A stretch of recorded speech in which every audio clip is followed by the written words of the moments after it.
જય ગોપાલ કારોલ જેવજયા ટ્રસ્ટ અને આજે 18 તારીખ અને રવિવારે સવારે વહેલા અને ટાઈટનો માહોલ તો છે આજ, પણ છતાંય આની માટે જાગવું પડે છે. આનું કોણ આ બિચારાનું હે મૂંગા જીવનું કોણ?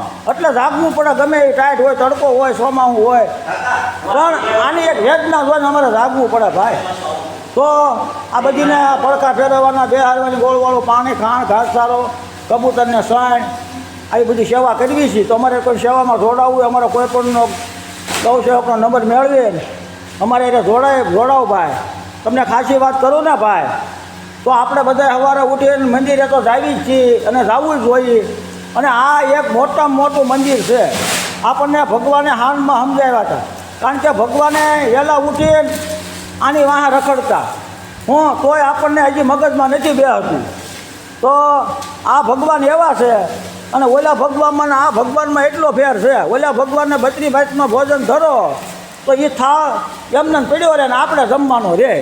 અને આ મંદિર એવું છે મારા ભાઈઓ, આને કદાચ તમે 32 ભાતનો નહીં 3200 ભાતનો થાળ ધરો ને તોય તમારી આટલું પરિષદની રુચિ પરિષદ વધે નહીં, કારણ કે આ બધું ખાઈ જાય.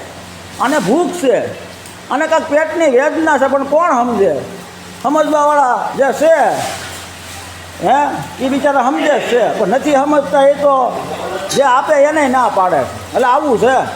તો આવું કાંઈક ધરતી માથે આવ્યા છે તો ભગવાને આપણને આપણા બાવડા આપણને હોપ્યા છે, તો એનું બાવડું પકડવી, આ કરેલું 1000 હાથવાળો ક્યાંય નહીં જવા દે. તો આવું છે વાલા, સમજાય તો સારું, નકર તો બધે તમારી ઈચ્છા. જય ગૌ માતા.